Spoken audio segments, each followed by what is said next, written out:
Hi guys, for the past 2 weeks, plagiarism and the theft of intellectual property have been the talk of the town. An Indian composer had stolen one of our National Day songs and tried to pass it off as his own. When challenged, he had the audacity to claim that 250 orphans could testify for him. Where are these 250 orphans?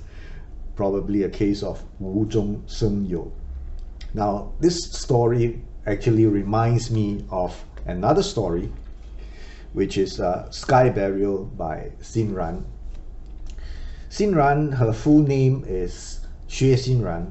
She's a British author and she was a talk show host in China before she migrated to the UK. Now, the most interesting thing about this book is that when it was first launched, it was marketed as a piece of non-fiction, as a true story. But subsequently, the publisher repackaged the book and marketed it as a piece of fiction, a novel.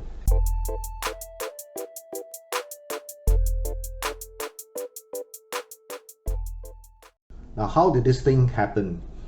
Before I go any further, I need to explain a bit about Sky Burial for the benefit of those who are uninitiated.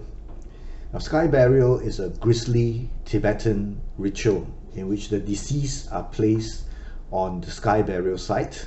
Their bodies are dismembered, their flesh sliced off, their bones crushed, mixed together and fed to the vultures.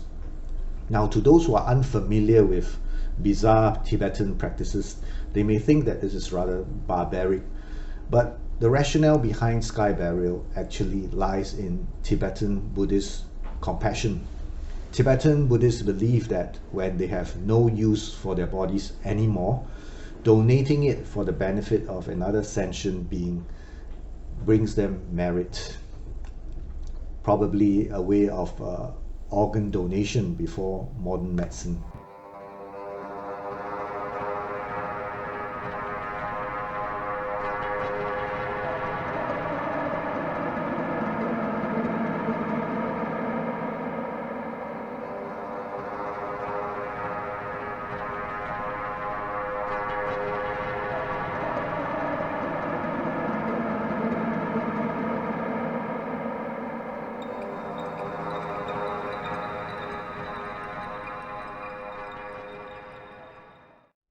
Now let's get back to our story. Back in 1994, when Xinran was still working in China, she received a tip-off that there was this strange Chinese woman dressed in Tibetan garb wandering on the streets of Suzhou. Xinran decided to interview her, and that resulted in this book. Now, this strange woman, her name was Su Wen, and she was a medical doctor who had spent 30 years of her life living among Tibetan nomads. Now, how did that ever happen? To explain that, we have to go back to the year 1958, when Su Wen was just married. Her husband was a military doctor by the name of Ke Jun. But unfortunately for the couple, less than 100 days into their marriage, Ke Jun was sent on a mission to provide medical support for the PLA, or the People's Liberation Army, operating in Tibet. Then, about a month after Ke Jun left for Tibet, Su Wen received the shocking news from the PLA headquarters that her husband was killed in action. She could not accept that because she thought that her husband was a medical man and could not have been involved in direct combat with the Tibetan resistance. So she traveled on her own to Tibet to look for some answers, to seek closure. At first she was attached to a regiment, but later, because of attacks and ambush by Tibetan forces, she got separated And then she was rescued by this nomadic family who cared for her.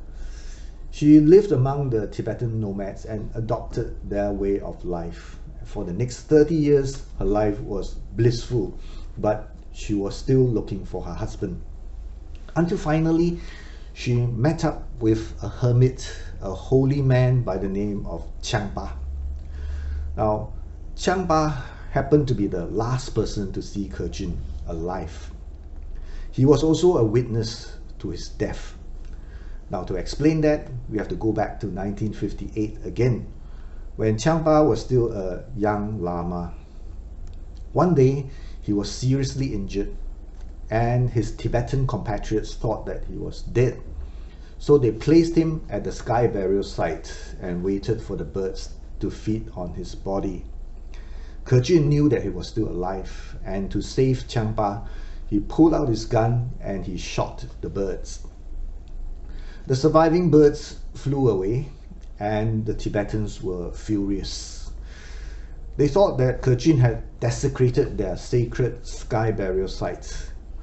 The birds had flown away, and they believed that they would never come back, and they could never hold another sky burial ritual there.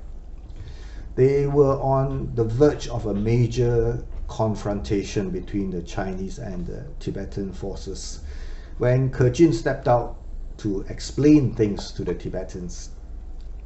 He told them that the Chinese were there to help them develop their land, and they should not be fighting in the first place. Then he told them that regardless of whether it's a Chinese body or a Tibetan body over at the sky burial site, the vultures will come and feed. So he told them that he's going to kill himself, and he's going to offer his body to the Tibetan rebels to cut up and get the birds to come back. So with that, he pulled out his gun and he shot himself. That was the answer to Su Wen's 30-year-old question. I think by now, most of you would have serious credibility issues with this story. Now, if Kejun had been married for 20 years and his wife had become grouchy and annoying, then I don't blame him for shooting himself. But seriously, he was just married. He had a loving wife who was doting on him, waiting for him to return home. I don't think he would sacrifice himself this way, right? But there are other credibility issues with this story. It happened in 1958, which was at the beginning of the Great Leap Forward, and following close by was the Great Famine, in which tens of millions of people in China starved to death. Many of them were Tibetans, but Su Wen, living blissfully among the nomads, seemed to know nothing about that. And what about 1966 to 1976? That was the Cultural Revolution. During that time, almost every Tibetan temple, every Tibetan monastery was either vandalized or destroyed. Again, Su Wen made no mention of that.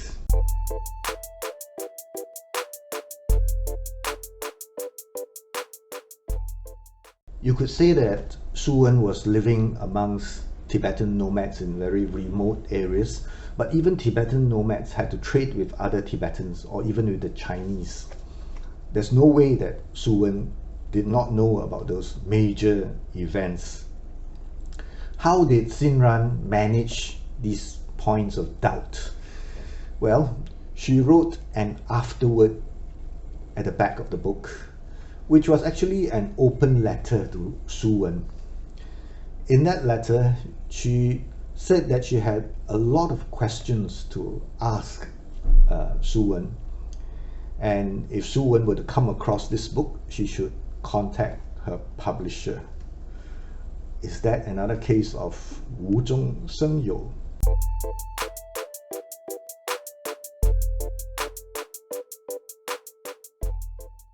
Subsequently, the publisher felt that they should not deceive readers, and they repackaged the book as a novel. Now, the commendable part about this book is that Xinran actually tried to balance the equation at a time when many Chinese people regarded the Tibetans as savages and many Tibetans regarded the Chinese people as demons.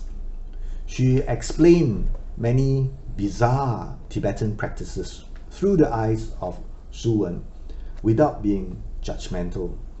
On the other hand, she also played apologist for the invaders.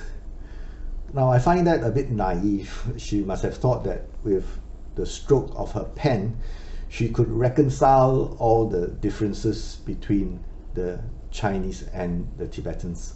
She ended up with a piece of work which is rather disingenuous, and it's neither here nor there. She did not gain too many Tibetan fans, and at the same time, her book was never approved for distribution in China. Now, if you were to Baidu Xue Xinran, you'll find that only one book is attributable to her, and that is 中国好女人. Within the confines of the Great Firewall, this book does not exist. It's not actually because of that I treat it as a prized possession, but this book is an older edition that was marketed as non-fiction.